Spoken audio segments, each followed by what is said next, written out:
This is Dave Nelson above the peak. Got a couple of things we're going to look at today. We got this steep roof. It's a 12-12. Let me see if I can make that better. Today I think we're going to start talking about two things.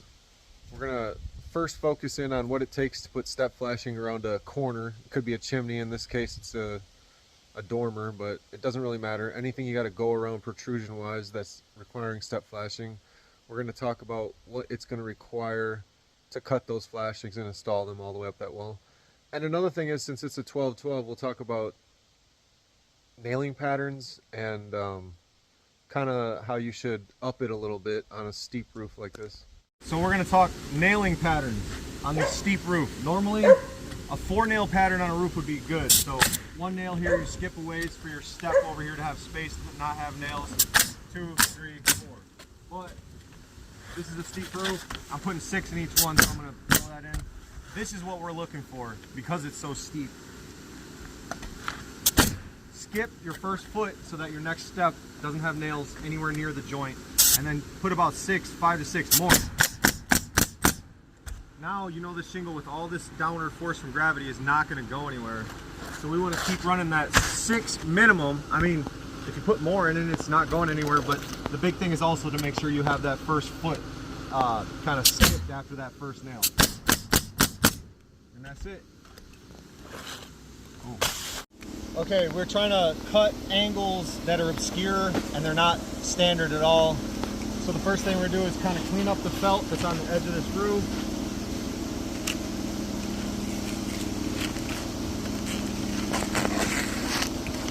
Open this up at the top where it was watertight. Okay, now we've got it somewhat opened up here. So the next step is we're just going to put that piece of metal, the edge metal, roughly at the angle that we're looking at. We're going to hold our pencil about 2 inches above the deck, and we're just going to keep our hands spaced exactly the same, and we're going to come on down. And that's how we're going to get the angle, which is kind of there, you see it now. So that's step 1. We're going to cut that. Now it's important because the framers left space here to put shingles in, and we also leave space underneath this trim at the top to put shingles in here. So we got a nice little space there. I'm going to come down to the bottom.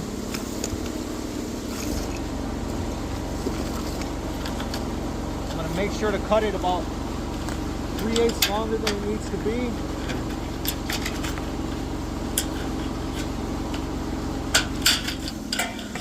Then we're going to nip a triangle off of the previous piece so they lap smoothly.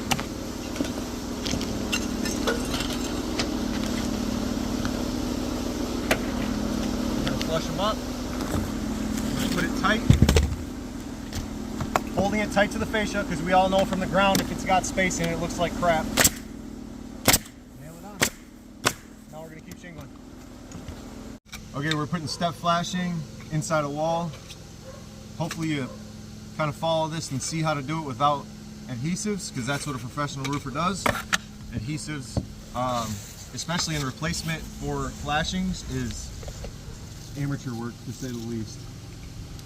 So first thing we're going to do is we're going to make it so that the water comes down off of this felt and onto our step flashing. So I'm just going to cut up right there, right where the flat or the house wrap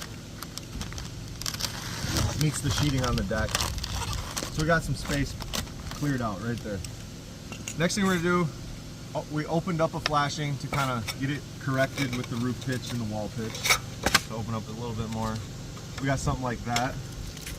We're going to put this on the wall where we want that to go, which is basically whatever the height of this flashing beyond the edge of the roof, so that when this one comes down, they're at the same general area over here. That's your most professional look.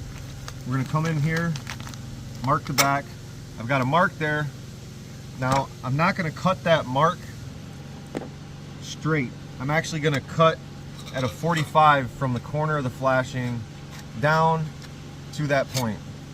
Then I'm going to pinch it right on the line, bend that, and then I'm going to flatten this.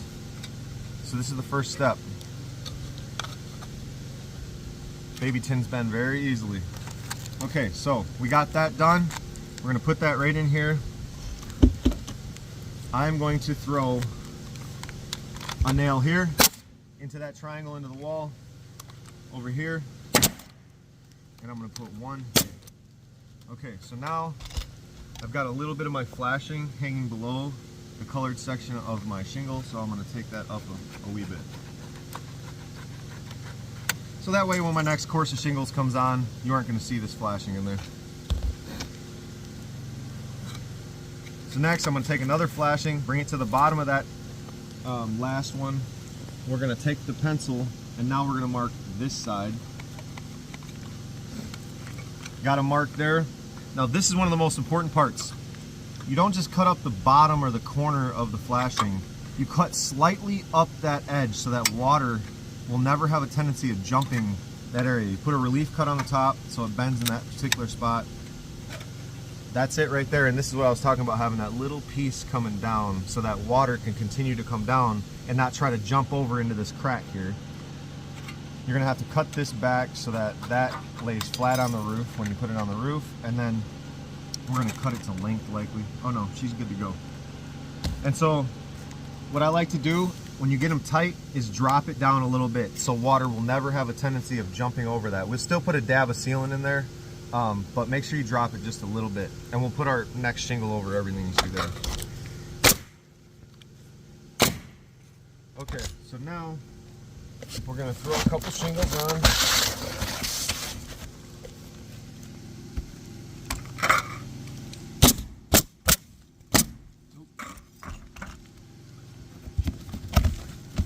Or not.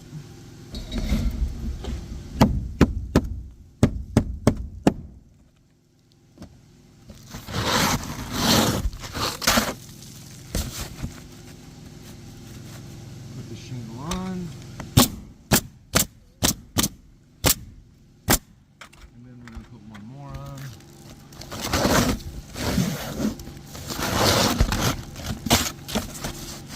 Right up on that shingle. And actually, I'm going to cut it around the corner just a little bit.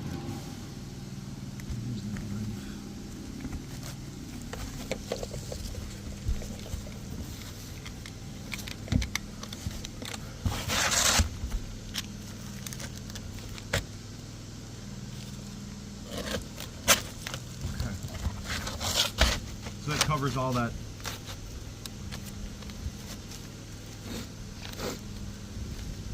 And there it is. Ready to put our first flashing on this wall. And that's it.